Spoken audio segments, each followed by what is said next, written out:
तो नाजरीन, आप इस वीडियो के ताल्लुक़ से क्या राय रखते हैं, तो आप अपनी राय का भी कमेंट बॉक्स में ज़रूर इजहार करें और इंशाअल्लाह वीडियो को आगे तक शेयर भी कीजिए। चैनल पर नए हैं तो चैनल को सब्सक्राइब कर लें और आप ज़रूर चराग की मानिंद हर तरफ बुझना मेरा खुदा को तो मंजूर भी न था। उसने किसी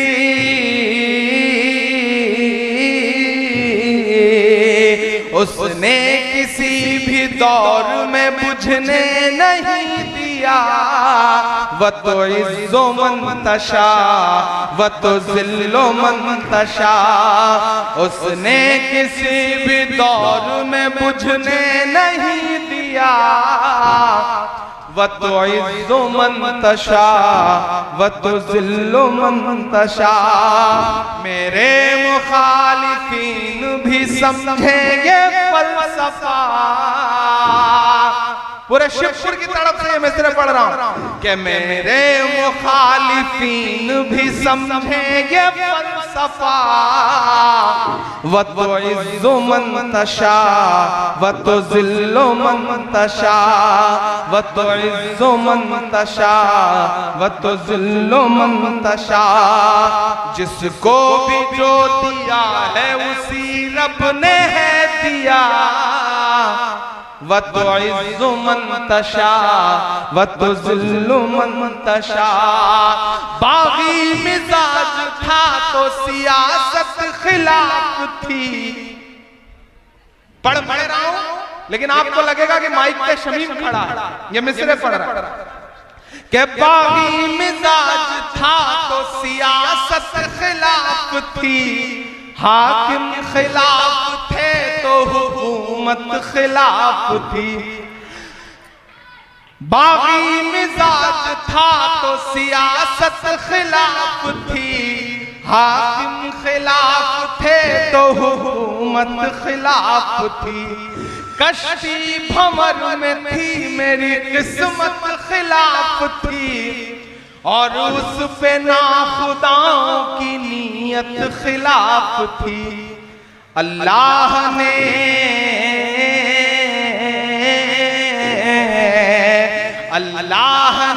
बना दिया पानी में रास्ता। व तो इज़्ज़ो मंतशा व तो ज़िल्लो मंतशा। अल्लाह ने बना दिया पानी में रास्ता। व तो इज़्ज़ो मंतशा व तो ज़िल्लो मंतशा। के दुनिया उठा रही थी अगरचे बड़े सवाल। अल्लाह जानता था मगर मेरे दिल का हाल। दुनिया उठा रही थी अगरचे बड़े सवाल।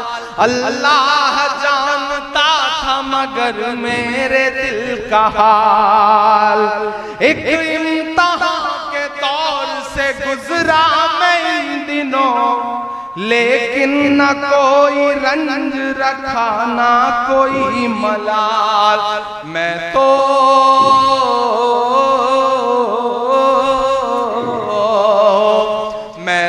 हूँ चीख चीख के सच बोलता रहा। व तो इज़्ज़ो मंतशा व तो ज़िल्लो मंतशा। व तो इज़्ज़ो मंतशा व तो ज़िल्लो मंतशा। अल्लाह ने बना दिया पानी पे रास्ता। व तो ज़िल्लो मंतशा व तो इज़्ज़ो मंतशा। आखिर में एक नज़्म पढ़ के आप सबसे विदाई लूंगा। और मुझे किसी ने किस्सा सुनाया एक दिन कि एक जुगनू जंगल में सुकून से रहता था। शाम होती थी, चमकता था, अपनी जिंदगी सुकून से जी रहा था। एक सांप उसे बैठ के लगातार देखा करता था। एक दिन सांप को पता नहीं क्या सूझा, उसने सोचा ये जुगनू ये तो रोशनी दे रहा है, आज तो इसे निगल ही जाऊंगा। वो उसके पीछे पड़ गया। जुगनू आगे आगे, सांप पीछे पीछे भागता रहा। जुगनू को लगा मैं कितना भागूंगा, फिर उसने सोचा मुझे पलट के पूछना चाहिए इस सांप से कि भाई क्यों, दुश्मनी क्यों। वो पलटा, उसने सांप से कहा भाई तुम मुझे निगलना चाहते हो, निगल लेना, मेरे 2 सवाल हैं उसका जवाब दे दो। तो सांप ने कहा अच्छा बताओ। तो जुगनू ने कहा ये बताओ तुम जिस तरह की चीजें खाते हो क्या मैं उसमें आता हूं? तो सांप ने कहा नहीं। तो जुगनू ने कहा सांप से ये बताओ मैंने तुम्हारा कोई नुकसान किया है? तो सांप ने कहा नहीं। तो जुगनू ने कहा कि जब मैं तुम्हारी पसंदीदा खाने वाली चीज भी नहीं हूं, मैंने तुम्हारा कोई नुकसान भी नहीं किया है, तो तुम मुझे मारना क्यों चाहते हो? सांप के जवाब पे यहां से वहां तक आपकी तालियां बजे। सांप ने कहा मैं तुम्हें इसलिए मारना चाहता हूं क्योंकि तुम चमकते बहुत ज्यादा हो।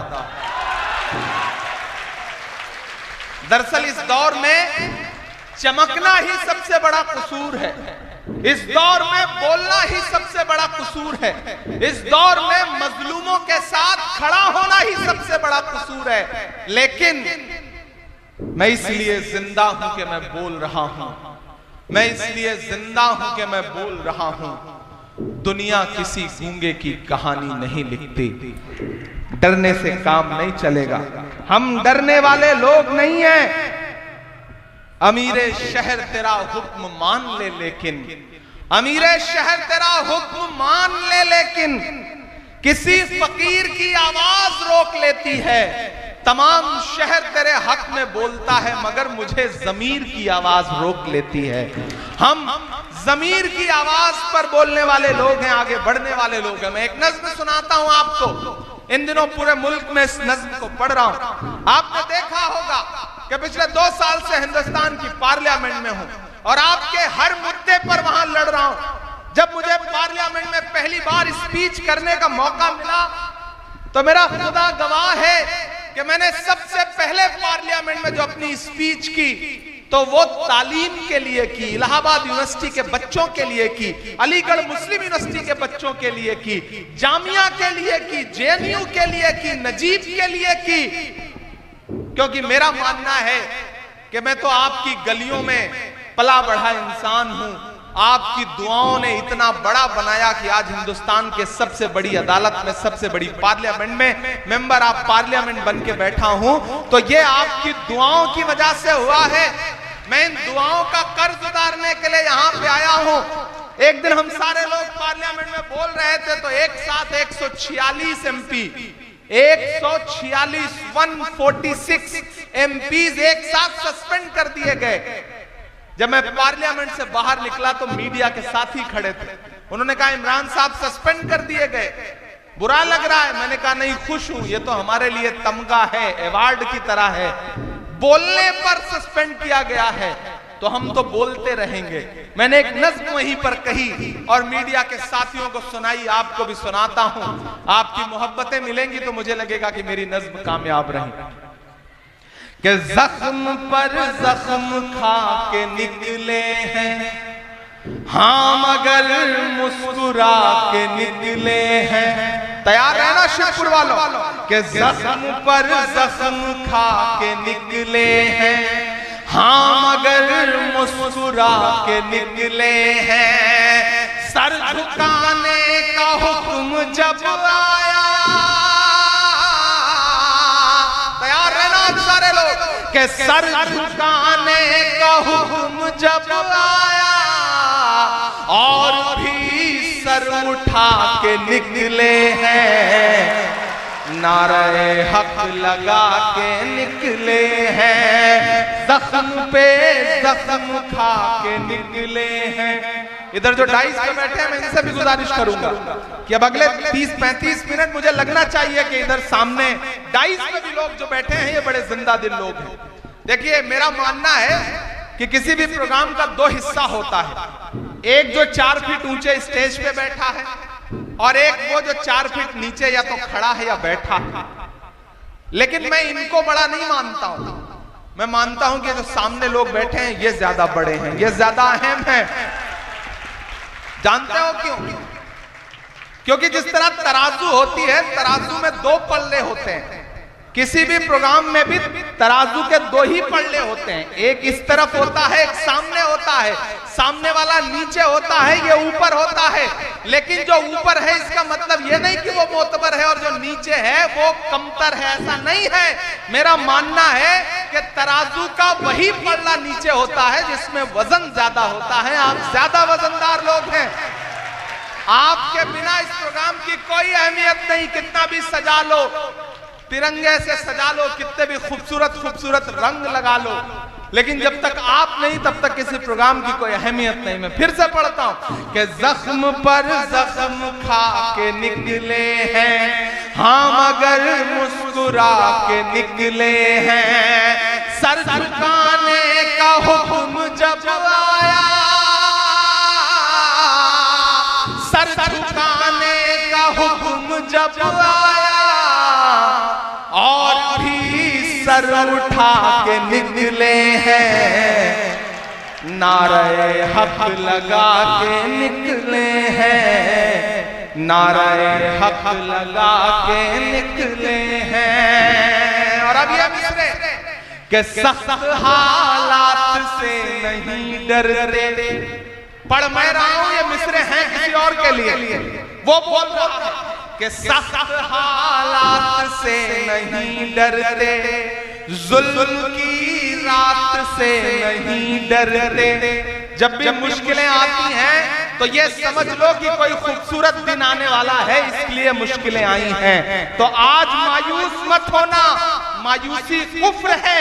शिवपुर वालों, उदास और तबारक व तआला हिफाजत फरमाए और तमाम पूरी उम्मत मुस्लिमा की हिफाजत फरमाए। आमीन। अस्सलामु अलैकुम व रहमतुल्लाहि व बरकातुहू।